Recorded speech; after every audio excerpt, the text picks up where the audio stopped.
19ویں پارے میں سورۃ الفرقان کا آغاز چل رہا ہے۔ اس سورہ مبارکہ میں اللہ تعالی نے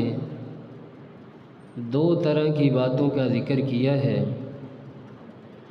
ایک تو ان لوگوں کے اعتراضات جو کہا کرتے تھے کہ اللہ کے نبی صلی اللہ علیہ وسلم اور اس کے علاوہ کوئی بھی نبی انسانی حیثیت کے اندر نہیں ہو سکتا، اور دوسرا بنیادی اعتراض یہ تھا کہ اللہ کے نبی علیہ السلام جس کلام کا دعویٰ کرتے ہیں یہ اپنی طرف سے ہی انہوں نے باتیں گڑھ لی ہیں، یا دوسرا مسئلہ یہ ہو سکتا ہے کہ ان کے آباء و اجداد جو گزر چکے ہیں ان کی قصے کہانیاں ہمیں آ کر پڑھ کر سناتے ہیں۔ اللہ رب العزت نے ان اعتراضات کے جوابات اس سورہ مبارکہ کے اندر دیے ہیں، اور سورہ مبارکہ کا آغاز اپنی ہی تعریف کے ساتھ کیا۔ تبارک الذی نزل الفرقان علی عبدہ لیکون للعالمین نذیرا، بابرکت ہے وہ ذات جس نے اپنے بندے پر اس فرقان کو نازل کیا، لیکون للعالمین نذیرا، تاکہ وہ تمام جہانوں کے لیے ڈرانے والا بن جائے۔ اور اسی سورہ مبارکہ کے اندر اللہ رب العزت نے دوبارہ پھر اپنی تعریف کو بیان کیا۔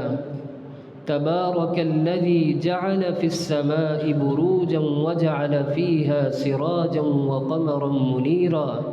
بابرکت ہے وہ ذات جس نے آسمانوں اور زمین کو پیدا کیا، تشکیل دیا، اور انسان کو بھی چاہیے کہ جس ذات نے ان دونوں چیزوں کو تخلیق کیا ہے اسی کی عبادت کرے۔ تیسرے مقام پر اللہ رب العزت ارشاد فرماتے ہیں، تبارک الذی ان شاء جعل لك خیرا من ذلك جنات تجری من تحتها الانہار، بابرکت ہے وہ ذات جس نے آسمان اور زمین کے ساتھ جنت کو بنایا، اور وہ جنت کون سی؟ جس کے اندر نہریں چلتی ہیں، شراب کی، دودھ کی، شہد کی۔ اللہ رب العزت ارشاد فرما رہے ہیں، جو انسان دنیا کے اندر رہتے ہوئے میری تعلیمات پر عمل کرے گا، پیغمبر علیہ السلام کی تعلیمات پر عمل کرے گا، کل قیامت کے دن جب میں اپنے بندوں کو جنت کے اندر داخل کروں گا، اس جنت کا جو مالک ہے وہ میں اللہ ہی ہوں، میرے علاوہ کوئی بھی ایسی ذات نہیں ہے جو اس چیز کا دعویٰ کر سکے کہ کل قیامت کے دن جزا اور سزا کے اعتبار سے جو ٹھکانے میسر آئیں گے اور وہ کہے کہ میں اس کا مالک ہوں، قطعاً ایسا ممکن نہیں۔ اس سورہ مبارکہ کے اندر اللہ رب العزت نے مشرکین کی باتوں کا رد کرتے ہوئے ارشاد فرمایا کہ ان قریب ایک وقت آنے والا ہے، آپ دیکھیں گے وَيَوْمَ يَعَضُّ الظَّالِمُ عَلَى يَدَيْهِ يَقُولُ يَا لَيْتَنِي اتَّخَذْتُ مَعَ الرَّسُولِ سَبِيلًا، انسان کہے گا کاش دنیا کے اندر رہتے ہوئے میں پیغمبر علیہ السلام کی تعلیمات پر عمل کرتا، ایمان لے آتا، آج مجھے یہ دن دیکھنا نہ پڑتا۔ اور اللہ رب العزت ان کا منظر اس اعتبار سے پیش کر رہے ہیں کہ کل آپ دیکھیں گے یہی ظالم لوگ جو آج دنیا کے اندر ہر ڈرمی کا شکار ہوئے ہیں، یہ اپنے ہاتھوں کو کاٹیں گے اور اظہار کریں گے، خواہش کریں گے، یا لیتنی، کاش کہ دنیا کے اندر رہتے ہوئے اللہ رب العزت کی باتوں کو مان لیتے، پیغمبر علیہ السلام کی باتوں کو مان لیتے۔ لیکن اس کے ساتھ ساتھ اس سے بڑی سزا یہ ہوگی کہ اللہ کے پیارے پیغمبر علیہ السلام ان کے خلاف خود گواہی دینے کے لیے کھڑے ہو جائیں گے، اور کیا کہیں گے؟ وقال الرسول یا رب ان قوم اتخذوا هذا القرآن مہجورا، پیغمبر علیہ السلام کو جب بتایا جائے گا کہ یہی وہ قوم ہے، یہی وہ افراد ہیں جنہوں نے آپ کے جانے کے بعد آپ کی تعلیمات قرآن مجید احادیث کو چھوڑ دیا اور اپنی طرف سے نئے راستے بنا لیے، آج ان کا یہ ٹھکانہ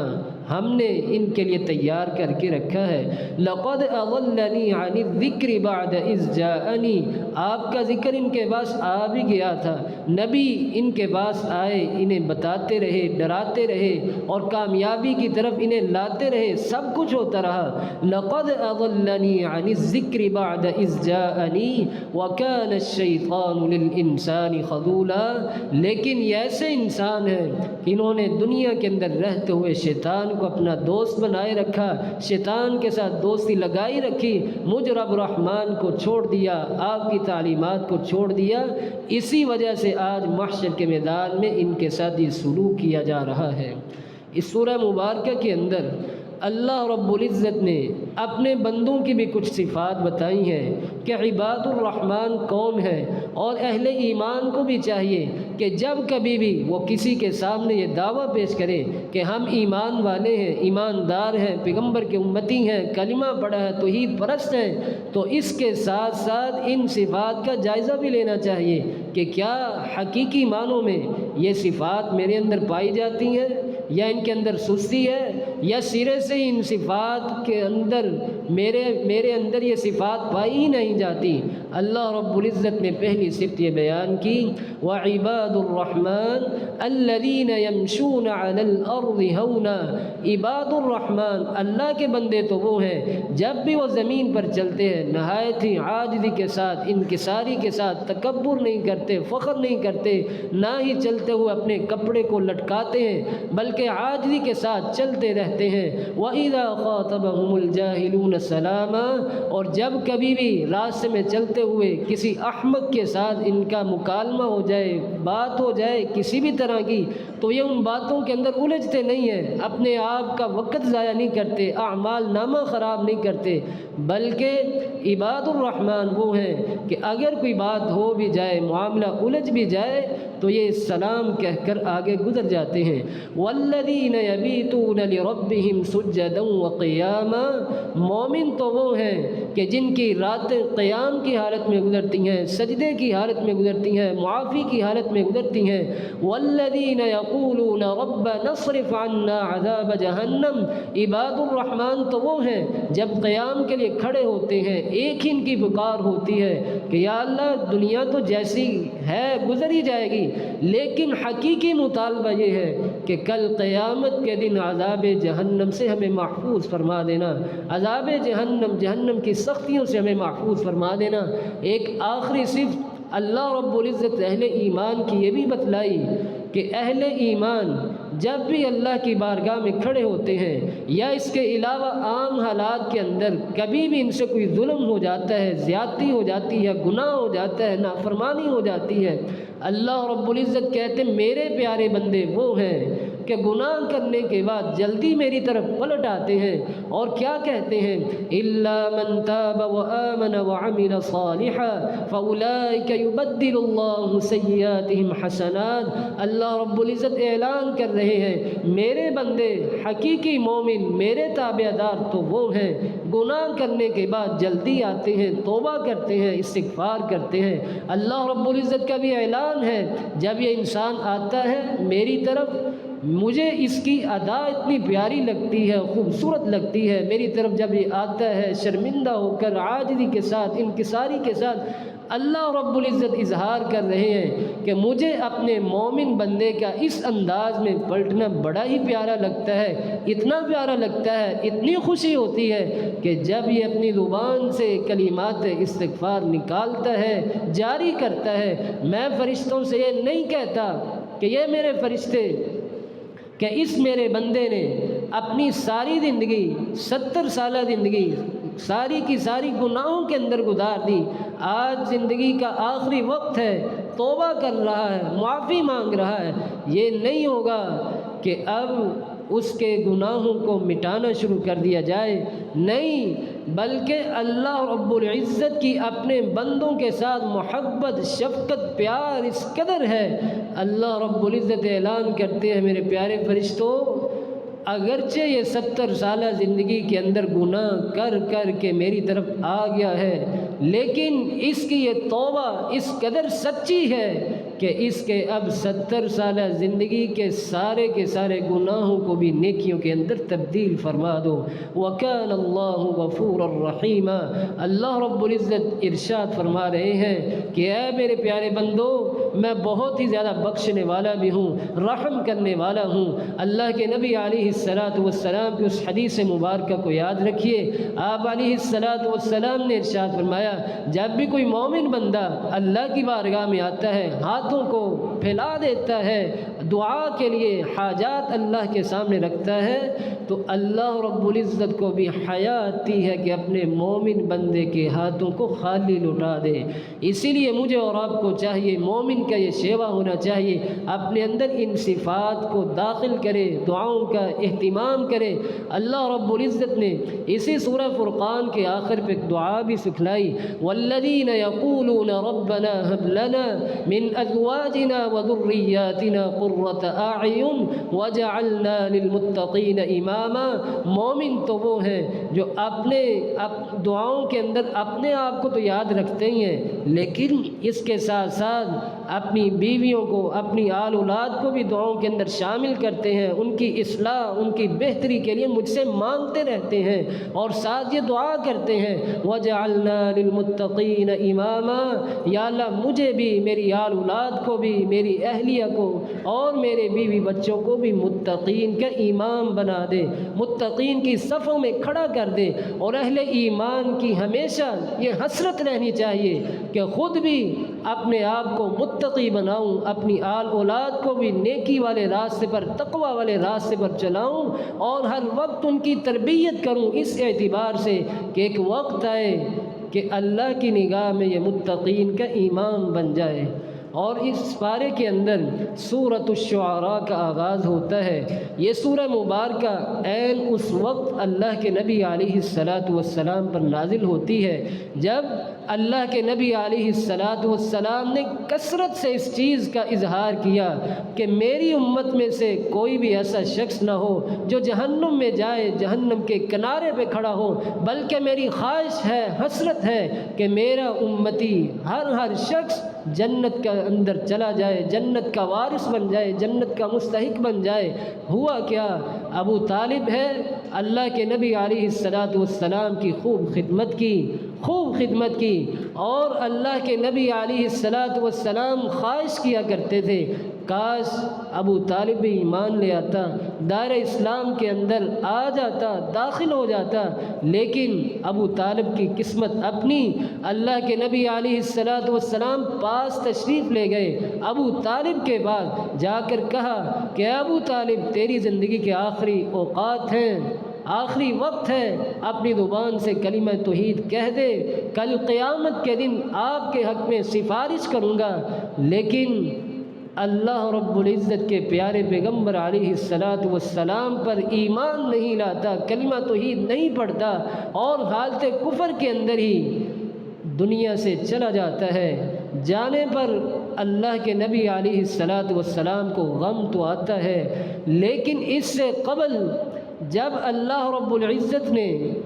پیارے پیغمبر علیہ السلام کو اس بات کا حکم دیا، وَأَنذِرْ عَشِيرَتَكَ الْأَقْرَبِينَ، دعوت کا کام جب بھی کرنا ہے یا دعوت کے کام کو اب مزید پھیلانا ہے مدینے کے اندر آ کر، تو سب سے پہلے اپنے گھر والوں سے آغاز کیجئے، اپنے گھر والوں کو ڈرائیے۔ اللہ کے نبی علیہ السلام پر ان آیات کا نزول ہوتا ہے، اور اللہ رب العزت کے حکم سے پیارے پیغمبر علیہ السلام دعوت کے میدان میں نکلتے ہیں، اپنے گھر والوں کو، عزیز اقربا کو اکٹھا کرتے ہیں، پہاڑی پر لے جاتے ہیں، دعوت کا اہتمام کرتے ہیں، اپنی گفتگو کا آغاز کرتے ہیں۔ آغاز کرنا ہی تھا، وہ ابو لہب تھا جس نے ساری کی ساری مجلس کو خراب کر دیا، زبان سے غلط کلمات نکالنا شروع کر دیے۔ ابو طالب کہتا ہے، اے میرے پیارے بھتیجے، اگرچہ تیری تعلیمات سچی ہیں، تیرا کلام سچا ہے، تو جو بھی کہتا ہے سب کچھ قبول ہے، لیکن ہمارا دل یہ تسلیم نہیں کرتا کہ ہم اپنے آباء و اجداد کے دین کو چھوڑ دیں، ان کے مشن کو چھوڑ دیں اور اس حال میں ہم دنیا چھوڑ کر چلے جائیں۔ بعد میں لوگ، قوم، قبیلہ اور یہ سوسائٹی کیا کہے گی، کیا باتیں کرے گی۔ اللہ رب العزت کے پیارے پیغمبر علیہ الصلاۃ والسلام ان باتوں سے بڑے ہی مایوس ہوئے، اور اتنے مایوس ہوئے کہ ان کی وفات پر ہی جناب عائشہ رضی اللہ تعالی عنہا، جناب خدیجہ رضی اللہ تعالی عنہا آپ علیہ الصلاۃ والسلام کے پاس موجود تھیں۔ آپ علیہ الصلاۃ والسلام نے انہی آیات کے موقع پر ہی کہا تھا، کاش کہ یہ ابو طالب خصوصی طور پر ایمان لے آتا تو مجھے خوشی ہوتی۔ اور اہل ایمان کو ان آیات کے اندر پیغام یہ دیا جا رہا ہے، جب بھی دعوت کا کام کرنا ہے، دین کا کام کرنا ہے، اپنے گھر سے، اپنی ذات سے آغاز کرنا ہے۔ جب انسان خود مضبوط ہو جائے گا عملی میدان کے اندر اور اپنے آپ پر دینی احکامات کو نافذ کرنے کے اندر کامیاب ہو جائے گا، اس کا سب سے بڑا فائدہ یہ ہوگا کہ اس کی زبان کے اندر تاثیر آئے گی۔ جب بھی اگلے کو کوئی بات کہے گا، دین کے احکامات سنائے گا، اس پر اللہ رب العزت کے حکم سے کما حقہ وہ ساری کی ساری باتیں اثر انداز بھی ہوں گی۔ لیکن قاعدہ وہی ہے، انک لا تہدی من احببت ولکن اللہ یہدی من یشاء۔ اللہ کے نبی علیہ الصلاۃ والسلام پریشان مت ہوئیے، گھبرائیے مت۔ آپ کا کام کہنا تھا، بتانا تھا، اطلاع دینا تھا، میرا پیغام آپ نے دے دیا، آپ کی ذمہ داری ختم۔ اب ہدایت کسی کو نصیب کرنا یہ میرا کام ہے، میں جس کو چاہوں گا ہدایت کے سر چشمے سے اسے سیراب کر دوں گا۔ لیکن جو اس چیز کو چاہتا ہی نہیں، اس پر ایمان کا دعویٰ رکھنا ہی نہیں چاہتا، وہ انسان کبھی بھی ہدایت کے راستے پر نہیں چل سکتا۔ اس پارے کے اندر سورۃ النمل کا آغاز ہوتا ہے۔ سورۃ النمل میں اللہ رب العزت نے سیدنا سلیمان علیہ الصلاۃ والسلام کی ایک دعا کا تذکرہ کیا ہے۔ اس دعا کے ساتھ اس چونٹی کا بھی تذکرہ کیا کہ اللہ کے نبی علیہ الصلاۃ والسلام کے ساتھ ساتھ اور ان سے قبل گزشتہ امتوں کے اندر جناب سیدنا سلیمان علیہ الصلاۃ والسلام گزرے، سفر کر رہے ہیں، راستے پر جا رہے ہیں، چونٹیوں کا ایک لشکر ہے۔ ایک چونٹی نے کہا کہ اے چونٹیوں، جلدی جلدی اپنی بلوں کے اندر داخل ہو جاؤ، کہیں ایسا نہ ہو سلیمان علیہ الصلاۃ والسلام اور ان کا لشکر آپ کو روند نہ دے۔ فتبسم ضاحکا من قولها، جناب سلیمان علیہ الصلاۃ والسلام پر اللہ کا انعام یہ تھا کہ جانوروں کی، چپایوں کی، پرندوں کی، کیڑے مکوڑے، جتنی بھی مخلوقات ہے سب کی بولیوں کو جانتے تھے۔ اتنے کلمات سننے، زبان پر مسکرائے اور ساتھ سے کہہ دیا، ربی اوزعنی ان اشکر نعمتک التی، یا اللہ یہ جتنے بھی احسانات ہیں، نعمتیں ہیں، تیرا ہی احسان ہے، تیرا ہی فضل ہے، لیکن دعا یہ ہے کہ یا اللہ مجھے توفیق دے، میری مدد فرما کہ تیرا اور شکریہ ادا کرتا رہوں، تیرا احسان بڑا ہی ہے، بڑا ہی کرم ہے۔ ان اشکر نعمتک التی انعمت علی، یا اللہ جتنی بھی تو نے مجھ پر نعمتیں کی، انعامات دیے، میں ان ساری نعمتوں پر تیرا شکریہ ادا کرتا ہوں۔ وان اعمل صالحا ترضی، یا اللہ شکر ادا کرنے کے ساتھ ساتھ مجھے نیک اعمال کرنے کی اور توفیق نصیب فرما کہ میں تیری بارگاہ میں تجھے راضی کرنے کے لیے نیک اعمال کرتا رہوں۔ ان قریب ایک وقت ایسا ہے کہ تو مجھ پر راضی ہو جائے۔ وَأَصْلِحْ لِي فِي ذُرِّيَّتِي، یا اللہ اس کے ساتھ ساتھ میری آل اولاد کے اندر بھی خیر رکھ دے، اصلاح رکھ دے۔ انی تبت الیک وانی من المسلمین، یا اللہ تیری طرف ہی رجوع کرتا ہوں اور مجھے اپنے نیکوکاروں کے اندر شامل فرما دینا۔ اسی کے ساتھ ساتھ اللہ کے نبی علیہ الصلاۃ والسلام کی اس حدیث مبارکہ کو ہمیشہ یاد رکھنا چاہیے۔ آپ نے فرمایا تھا، من لم یشکر الناس لا یشکر اللہ، اے میری پیاری امت، کوئی بھی انسان اس وقت تک اللہ رب العزت کا شکر ادا نہیں کر سکتا، شکر گزار بندہ بن ہی نہیں سکتا جب تک وہ بندوں کا شکریہ ادا نہیں کرتا۔ کسی نے نیکی کی، کسی نے آپ کا کوئی کام کر دیا، کوئی احسان کر دیا، جب تک اس کے مقابلے میں آپ اس کا شکریہ ادا نہیں کرتے، اس کے احسان کو احسان سمجھتے نہیں، اس وقت تک آپ اللہ رب العزت کے بھی حقیقی معنوں میں شکر گزار نہیں بن سکتے۔ یہ قاعدہ ہے جو اللہ کے نبی علیہ السلام آج سے کئی صدیاں پہلے امت کو بتلا کر چلے گئے۔ امت کو بھی چاہیے کہ نبی علیہ السلام کی ان تعلیمات پر عمل کرتے ہوئے زندگی گزارنی چاہیے۔ امام سفیان ثوری رحمہ اللہ کہا کرتے تھے، جب بھی کوئی نیکی کرتا ہے، احسان کرتا ہے، اگر بدلے کے اندر آپ اتنا ہی کہہ دیتے ہیں جزاک اللہ خیراً، امام سفیان ثوری رحمہ اللہ کہتے ہیں اگر اس کلمے کا اجر انسان کو پتہ چل جائے اور اس کلمے کے اندر جتنی باریک بینی ہے انسان کو پتہ چل جائے تو انسان چھوٹی چھوٹی بات کے اندر ہی اس کلمے کا تکرار اتنا زیادہ کر دے جتنا کہ انسان سورۃ الفاتحہ کا کثرت کے ساتھ ورد کرتا ہے۔ اس کلمے کے اندر بڑی خیر ہے، اور اس کلمے سے زیادہ اچھا اور کلمہ کیا ہو سکتا ہے کہ انسان یہ دعا دے دے کہ اللہ رب العزت آپ کو اس سے بہتر جزا دے۔ بہتر جزا کیا ہو سکتی ہے؟ قیامت کی کامیابی ہو سکتی ہے، محشر کے میدان کی کامیابی ہو سکتی ہے، جنت کا جو داخلہ ہے، اس سے بڑی کامیابی کوئی بھی نہیں ہو سکتی۔ اللہ رب العزت سے دعا ہے کہ اللہ تعالیٰ مجھے اور آپ کو ان کلمات کا اہتمام کرنے کی توفیق نصیب فرمائے۔ وآخر دعوانا ان الحمد للہ۔